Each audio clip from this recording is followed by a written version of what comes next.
कल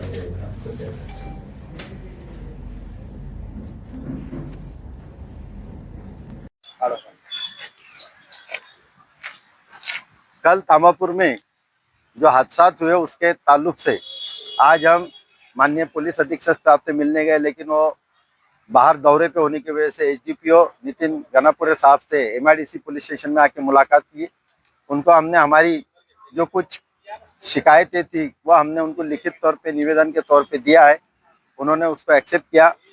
सबसे मेन थी कि जो हमारे जो अशफाक भाई आज इंजोर्ड है और जिनको ग्रीवियस इंजरी है, उनकी एफआईआर कल से लार्ज होने के बाद आज तक अभी तक नहीं मिली थी। साहब ने कहा कि उसको तुरंत देनी चाहिए। साहब ने आज ये बताया कि इसमें 2 एफआईआर हुई है, एक पुलिस ने एफआईआर करी है और एक अशफाक की फिरियाद है।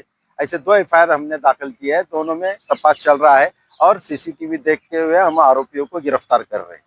जब ये बात सबके सामने आएंगी तब पता चलेगा कि पुलिस कार्रवाई में हरकत में है, क्योंकि जो जिस वक्त डंडे मार रहे थे पुलिस, उस वक्त तो कुछ लोग पत्थरे मार रहे थे, लेकिन उनके सामने पत्थरे मारने वालों को अरेस्ट नहीं किया गया था। इसलिए सबसे बड़ा ऑब्जेक्शनेबल बात सामने आई थी। लेकिन साहब ने आज वो वादा किया कि जो पत्थरे मार रहे उनको अटक की जाएगी।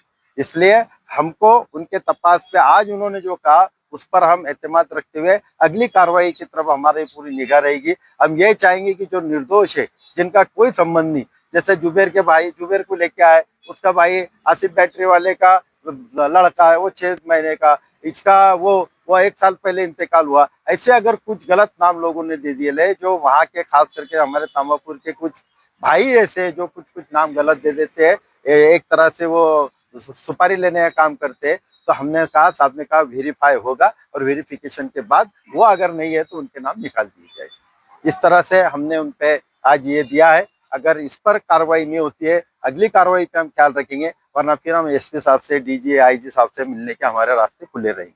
फारूक शेख, एकता संगठन, जलगांव। शेख साहब, पुनः क्या दाखिल किया गया है उन पर? अभी उन पर जो है, अभी हमने एफआईआर हमारी जो लड़के की है ग्रीवियस, उन्होंने कहा कि हाँ ये ग्रीवियस करा गया।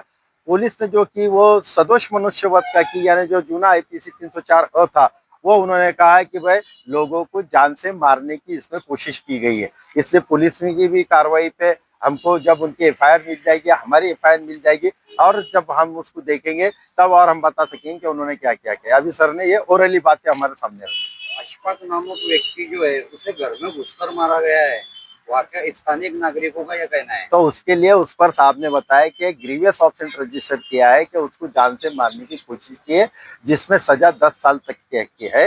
वो बीएनएस के कायदे के तहत उन पर गुना दाखिल किया है।